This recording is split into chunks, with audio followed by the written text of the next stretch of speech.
lots of conventions. Is that how you found your critique group? Yes, I found the StokerCon when they came for episodes. I will throw out, it's always important to remember, if you read a book and you find it particularly well edited, check the credits in the front of the book. A lot of freelancers, I plug my email or the website for all of my editors because they're freelance and they want more work. And so if you go and you check the credits and there has a contact information, pretty good chance that editor is available. This might, sorry to interrupt, but this might be too big of a question, but I have no idea how much it would cost. Like, what's a... You would expect it to be priced per word, probably. Okay. So how big is your book is kind of the question. And then, like, what is the price per word? What's a range that is typical? James, I feel like maybe you should. Yeah. I'm trying to do that one. So, typically the work is, the pricing is usually based on what it is exactly you're asking the editor to do. Yeah. I think one of the last projects I worked on was just a proof editing project, right? So that's where my assumption is that the content is finished. We're not doing anything more to that. My sole job is just to look at grammar, punctuation, that kind of stuff. And projects like that are usually a little bit cheaper because they tend to go a little bit faster. And I guess a typical 50,000 word book usually clocks in somewhere around $2 to $3 grand, usually in that range. And then if you get into like copy and line and stuff, it starts to get a little bit funnier. But I guess I do less development these days. But I also find that a lot of clients I talk to don't really have a great sense of what that means to them. Is development more expensive than proofing, Yes, or is it? Okay, that's what I figured. Yeah. And usually, like I think the last project I worked on that was called development. The editor hit me up to help them do the initial planning. So I was building outlines, and we were discussing like how they were going to architect the book in the first place.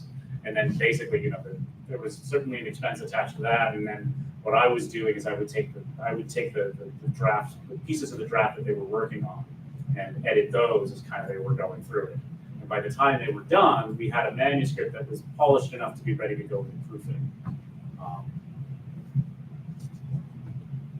That's kind of how that usually works in my Do you book. both understand what we mean when we say developmental editor? I didn't know that was a thing, but I think do you mind? It's basically when you're working on the story before you worry about the grammar and the punctuation. Are we maintaining the same point of view from a character? Are we hopping to different characters? Are we being consistent in the way a character is behaving? Are we? Is there a part that's suddenly referencing something that happened 10 years ago that doesn't really fit the current scene? That's that really high level stuff before you even worry about the nitty gritty. That's where developmental comes in. And I will say I see a lot of manuscripts in which you do a bit of both. Where like the developmental side and shall we say the line copy editing side kind of happen simultaneously. My general rule of thumb is I think of it as how much I'm comfortable suggesting that be changed or be cut, right? If I'm just doing like a copy edit, I'm going to assume that this is how you want the plot line to run, right? But if I get into a manuscript and I start finding lots of inconsistencies, that's when I'll go back to the writer and be like, okay, look, we should really talk about how we restructure some of this. This part maybe could go or just revisit it or whatever. Although I kind of like what you said about using the text to speech. Yeah. Like one of the things I have suggested to many writers is you might try reading this out loud and seeing how it feels. That actually came out of me not being able to stare at the computer screen. Because when I had a blood clot in my brain when I started writing this, I couldn't look at a screen for more than 5 minutes. So the first 40,000 words of this were dictated through text-to-speech software, which that was very interesting to go back and read later on. But I started using it reading to me as a way to minimize my disability side effects. I remember I worked with one writer who he said his process involved he would dictate his manuscript like into a voice memo, and then he would hand it off to his cousin. Phil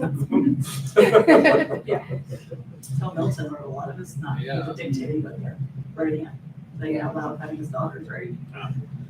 You know, one thing I read in the book on writing by Stephen King, and he talks about, he says, you know, all of your work should be high quality, but one thing you have to have a tough skin about is, and I've been there, we've all been there, is you have a huge section that you poured your heart into, you're like, this is wonderful, and your editor says, yeah, that entire thing, throw it out. And most of the time, they're right, because it doesn't further the story. Kill your darlings, exactly. I do want to kick back on that a little bit. I feel like that gets misused.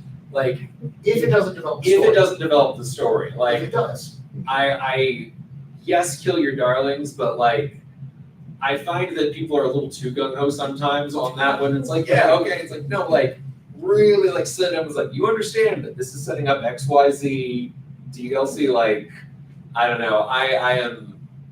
I will rework something usually before I will throw it away, because a lot of my stuff builds on one of the things. It's like, if you cut this, then this doesn't make sense 10 chapters later. And that's something you probably have to be aware of when we're talking still about editing and stuff, is you know your story better than anyone else. So if you know you're foreshadowing something, if you know you're setting up something, you know, you kind of have to be willing to be like, well, this is going to be, I guess, a bad read on the first one, and then when they come back to the series, it's going to be a goddamn bombshell. That was a lot of my notes for this one from from my editors, was this does not make sense, and I'm like, that will make sense in 2 more books, because it's a trilogy. I will say, Oh, go sorry, ahead. no, please. The one exception to the Kill Your Darlings is if you're writing romance and it is smut, you can leave that in. Just make sure it's good smut. Also, I can't talk for traditional publishing versus indie. The vast majority of people I know do indie publishing. So you're your own self-publisher. And part of that is, unlike in traditional publishing, that editor's not your boss. So they're, to Drew's point, they're having times where they said, hey, I want you to cut this. And I was like, no, I like it, I'm keeping it. But even in that, there's usually some modification to it. You know, I usually look at it and go, wait a minute, you know, this is 5 pages long. It really should be 1 page long, better done. So, you know, there is that give and take. But I agree with you, Drew. You don't always just automatically, just because the editor says throw this out, you don't throw it out. But you want to take a hard look at it, because a lot of times the editor's right. It didn't further the story. It was unnecessary fluff. And this is where having the right editor that you have a good relationship really matters, because those debates, if you have the right person, are not as difficult. They're easier to stomach. Whereas if you don't have the right editor, it can just blow up and be more stress than you want it to be. And the editor gets better over time too, just like you do. You learn things about them, they learn things about you. And I found it improves quite a bit over time. You know, working with them and then working with you as far as getting a better product. I will say in my own experience, it's a highly collaborative process. Like, your editor's not going to come in and make the world a better place. It really is, it's a matter, you have a dialogue with them, right? In which you kind of explore how one another approaches these questions of style and grace, as it were. But I will say, like, when I do edit, when I'm doing my editing work, one of my pet peeves is authors, like, I think when I edit a book, you can't believe in spoilers, right? So when you do when you have your preliminary conversation with your editor, never be coy, right? Just be honest about what it is you're trying to do, honest about where the story's going, and don't never tell me, well, you'll see in the end. I don't fucking care. I would really rather know now. So that when I get to the end, I kind of know what to expect, and we can decide if it works. Makes sense. Although the counterpoint in there, I don't want to write an email detailing out 8 pages of books of content to get through. You're like, no, That's why. I always do like a 30-minute to an hour-long interview with every author I work with. Gotcha. In which we can kind of go over that. Oh. It's the Cliff's Notes version, I know that, but I can say that every time an author's like tried to keep the surprise for the end, it's always been a mess. Well, for your editor. Yeah. And for an I don't want to editor. surprise my editor. I want my editor not surprised. I have a question. Circling back to you were using a text-to-speech. What software, what apps, what do you guys use to actually write? Because I know that there's a lot on the marker. I mean, some people use notes on their phone. I use Scrivener when I write. And then as far as formatting side of it, I use Vellum. So those are the 2 I use. use which one? So Scrivener is for my Scrivener, writing, yeah, and then I use Vellum when it comes to Vellum. formatting. okay. Because I found it's pretty seamless with being able to make the EPUB files and being able to make both print and ebook versions. Did you ever do the old version of messing with Calibre? And No, I'm still too new. coming from that to Vellum was like, words can't even describe it. It's so much easier. It used to be like a 5-hour goddamn process to make an ebook and a print book. Yeah, I would highly recommend, and I'm new, like I said, I've worked in this 2 years. I'm learning still. And for me, those two have worked really well. I don't know what you all use for So I experience. also use Scrivener. However, I use the phone app because I can't do long writing sessions. I have like 5 to 10 minutes a lot of time throughout my day. I can get a little bit in, and then sometimes I can get an hour, hour and a half. But by having it on my phone, if I have an idea or I have the energy throughout my day, it's right there. And it syncs to Dropbox, so I can go onto my computer and it's all there together. And also it's been wonderful because I get a lot of story ideas that I should not be working on right now. And so I can go in and I can make notes on those other stories in Scrivener. And I counted recently, it's over 50 projects in Scrivener that will eventually get written. And so if I have an idea for one of those, I can jot it down and not forget the idea and then come back to it when it's the right time. As far as the speech to text, this was literally just me hitting the mic in my notes app on my phone and talking to it. I do not recommend that. That got chaotic. I had to load that into Word later on. This was before I was writing in Scrivener. And then I just will like select a section of my work and do the long press on my phone and hit speak, and it'll read it to me. It's very mechanical, very weird, but it's really helpful for me. Another thing on Scrivener too that I noticed is, remember, it's the tool for you to write, it's not a homework assignment. So even though it has sections for everything in there, from characters to scenes, you don't have to use all the tools in there. Use it however works best for you. So everybody has their own system that they develop for where they want to put things in Scrivener. That's why I use it on that program. Are you guys familiar with Scrivener? No, Yeah. I'm not. Is it So with a Scrivener's V or the V? I Or? would describe it as a document management platform in a lot of ways.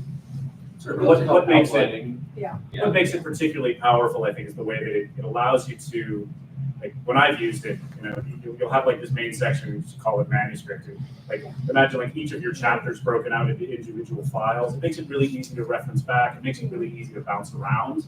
Yeah. So unlike working directly in like Google Docs or Microsoft Word, where it's really linear, Yeah. Scrivener is good for people that, like, I've got a great idea for scenes, so you write that. Yeah. You've got a place to put it. It's easy to organize and easy to map out. It's got a bunch of like, I don't know, I've never really messed around with the chord function much, but it does all this. It's got all this like weird stuff in the background you can do that if you're super bored or whatever. It is a paid subscription though. So. Okay, good. No. Do you They know? have a free version, but I thought the So- nice version I was. just bought mine. You buy it once, Oh, and that's okay. it. Well, but Yeah. it's not a free tool. It's not a free tool. No, but it's not Um, a Scrivener, Scrivener. it's I like- think we're talking about is. It's So like $40 or $50. they just went up to 60. However, the app on the phone is only 20. So if you're looking at a place to start, that's a really easy, cheap way to do it. Now, mind you, you can do something similar with, like, you've got like an Apple, like the Apple Notes app kind of has a similar sort of layout interior, in its interior. So you could probably bounce around it that way. It's just, I will throw out, it's not as good for multi-purpose as Scrivener, but I use Microsoft Word for writing for the simple fact that I outsource my editing. And Scrivener is fun, but you can't depend on an editor having access to the ability to edit on Scrivener files, whereas you can always depend on an editor having access to Microsoft Word. It's just an industry standard. and I think I would Scrivener add, does that- compile. I mean, Yeah, you it compile on does. Scrivener too. But But when you're wiggling back and forth, sometimes you get some formatting stuff. It's Sure. better, it's cleaner in my experience to keep it in one file format. Now, maybe people better at tech than me can like bounce them back and forth without issue, but I still use Excel for my my outlining portions for the simple fact that I have a data management background. So I'm just used to like putting everything in a cell and making it look I nice. think a lot of that is also that you want to learn what works best for you. I mean, Stephen King and all these other great authors, okay, they use manual typewriters.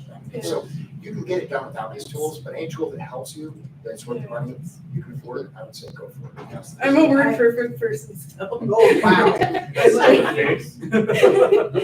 I will use Word for editing for that exact same reason, and I just export it, and then once I'm at the point that I've exported it, I work until it's completely done in the Word documents, because it's a lot of back and forth with the editor. And then once it's done, I just copy and paste and replace and Just- hit the format. Yeah.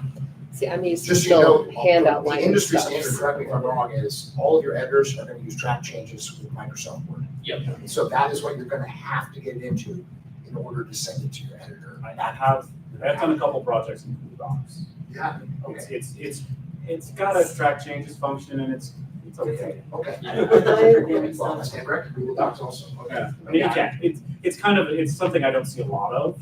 Okay. I mean, yeah, I'm with you. The industry standard is Microsoft Word. Everybody just uses that. So, you know, to go back to the point about Scrivener, what you were saying, you know, when you're ready to send it on to an editor, compile it, one document. You know, And no for me- editor wants 50 million text For documents. me, I use Scrivener to create it, and then once I put it in the Microsoft document, can't talk, into the Microsoft document, then as the editor and I go back for track changes, now I stay on that one.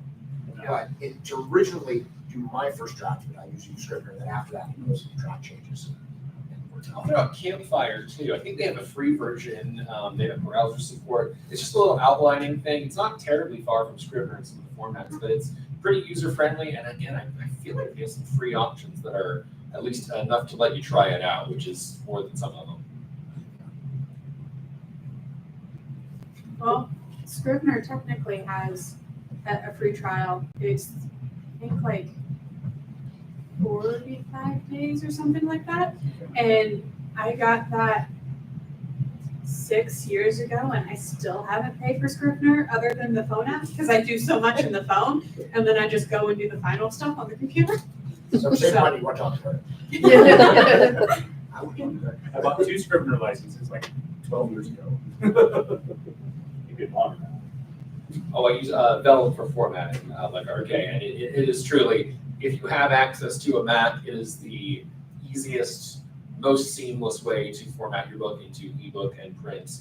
EPUB, I think, is the standardized format now. There used to be a different one, but it's just that one, and it's just, I can't even put it into words. It used to be like you would switch it over in Calibra, and then you would fix all the problems that would manifest, and then you would move it into Sigil, fix all the problems that you hadn't caught in Calibra, and it was just, Vellum is amazing. If you can, I would. I had this Linux box that I never touched anymore, but those softwares are all the same. And they all have some learning curve to them, so you will have to play around with it and learn. Even Vellum, you have to check to make sure it's formatted the way you like. But I wasn't around for the other systems, but I heard the horror stories. So yeah, I think Does that's Vellum what. handle images and text? Okay. Oh, yeah. Because I've, the few times I've attempted to do layout, I've had to do it in InDesign, because that's the standard for most role-playing gaming systems, because they're much more image heavy. I've never done image heavy. I've done a couple, but nothing like. Well, when you have stat blocks and character art and Yeah, breakout boxes and all that kind of stuff, it's I don't know. InDesign might be the one for that, but I mean, Vellum might be up to it. It's pretty good. This panel is sponsored by Vellum. Vellum and Scrivener should send us a little Yeah, all right. Welcome to wearing So shirts. we've only got a, That's the 5 minute. oh, thank you. We only have about 5 minutes left, so, and I don't know if we can actually cover this in 5 minutes. We talked a lot about writing, the process of building out a manuscript, right? Get it developed, you get your formatting done, then what? Market. You will spend more time marketing your books than you will like actually doing the writing. Because readers can resonate with your story all they want if they know you exist.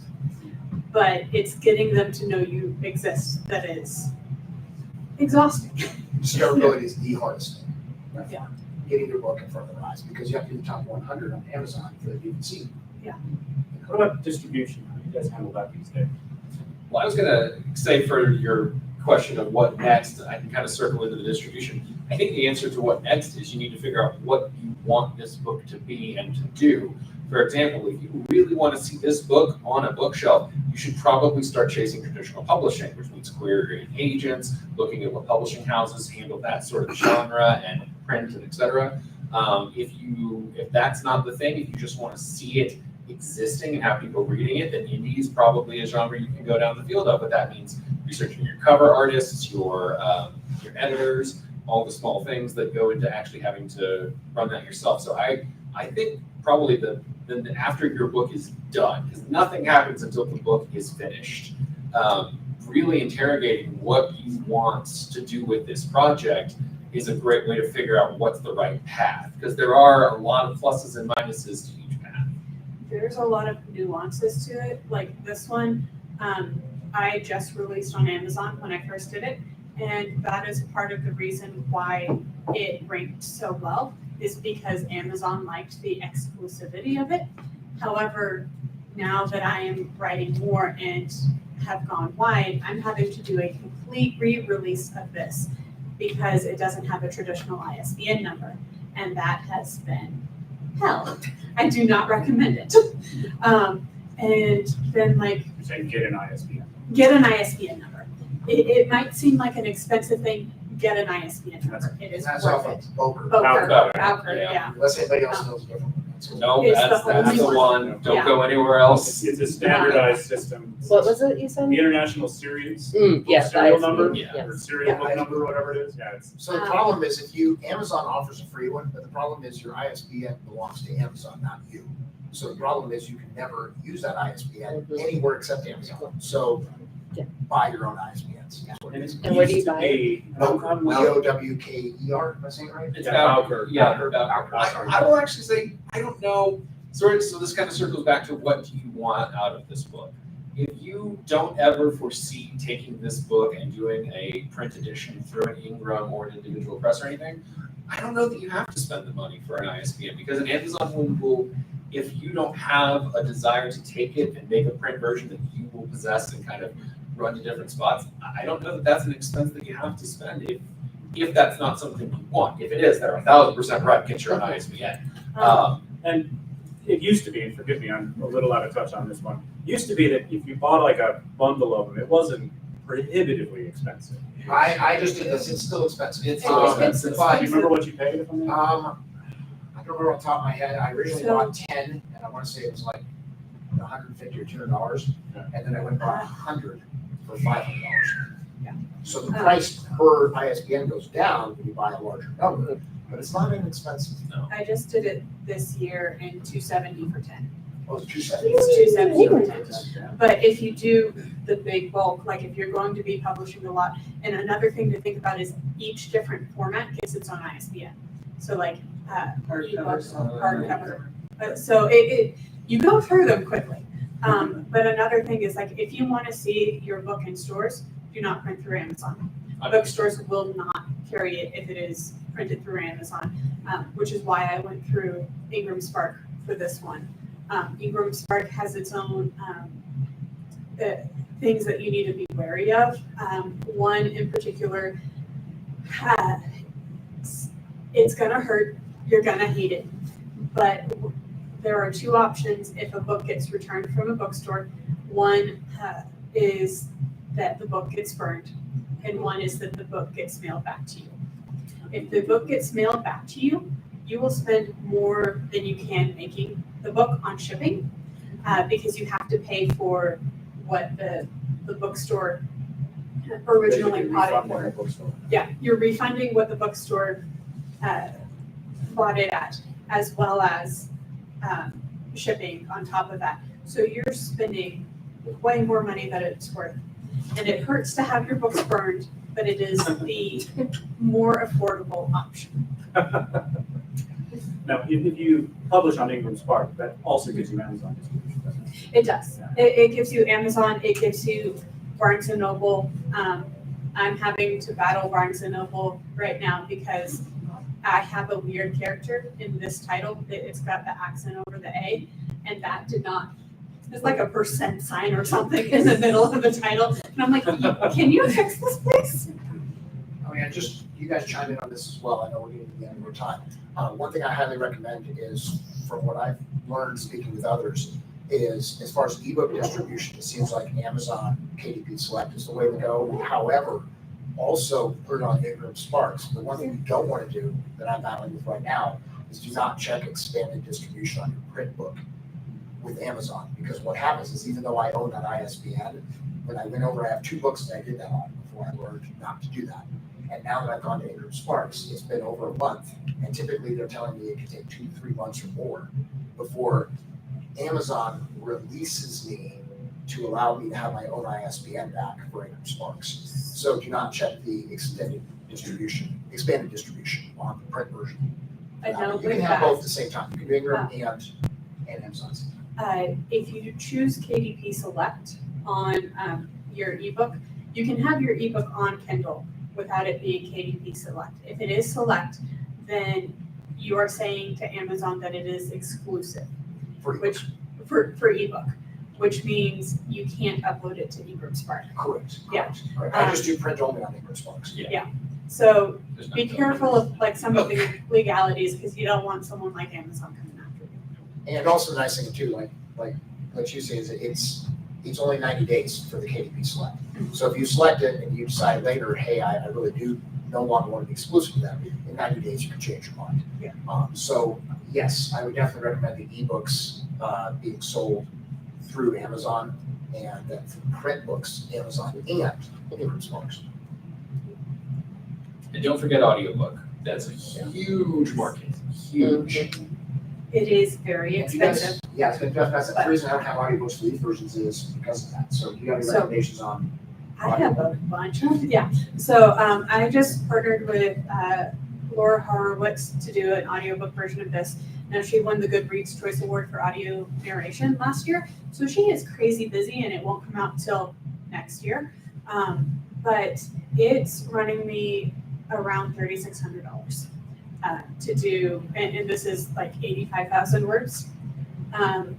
There are other options.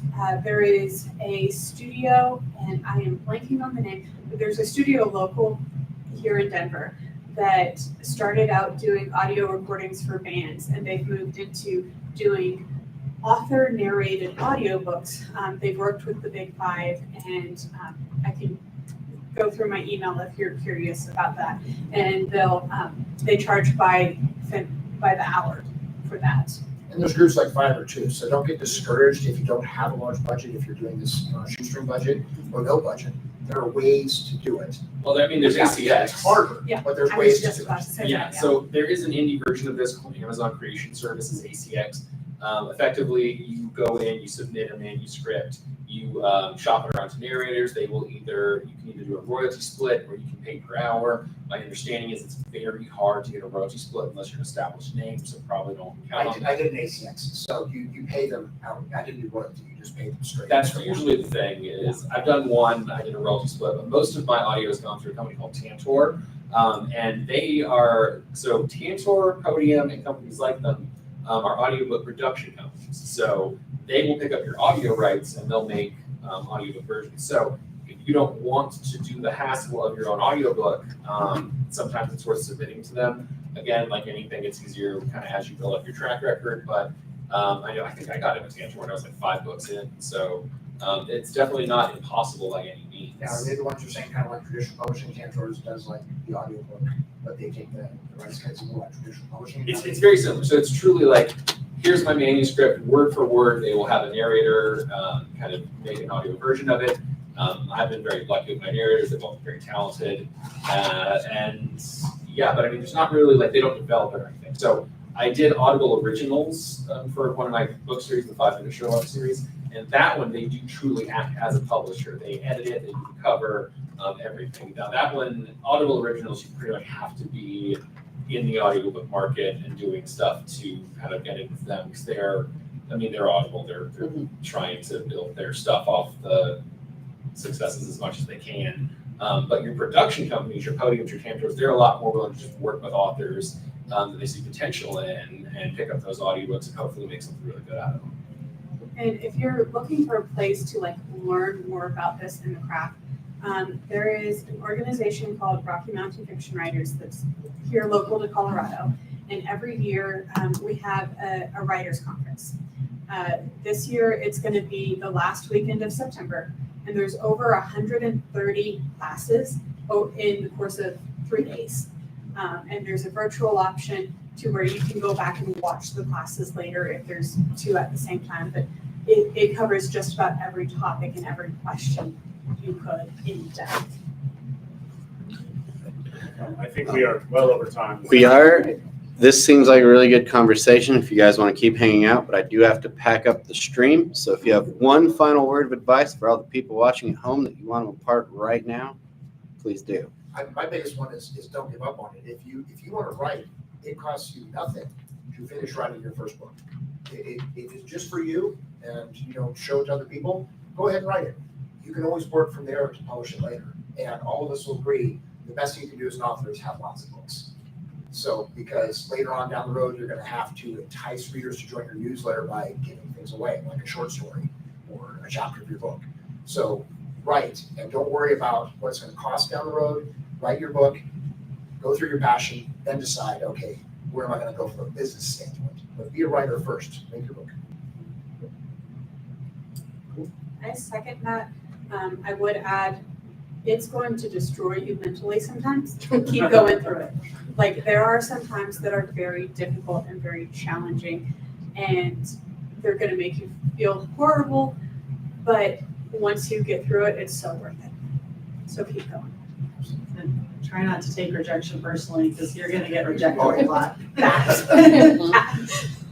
I would say make a habit of finishing your projects, especially early on. There's a common issue of folks who will start writing a book and then kind of lose momentum and then go back and start a new one, and then get to the end of book 10 and actually start reaching that third act and realize they don't have any practice in writing endings. All they've written are startings and middles, and it's a skill. It takes practice, and every different part of the story is going to have slightly different requirements. So even if you know that book is not going to make it to publication, understand that you're putting in work and exercise to build that foundation. So make a habit of finishing your books whenever possible.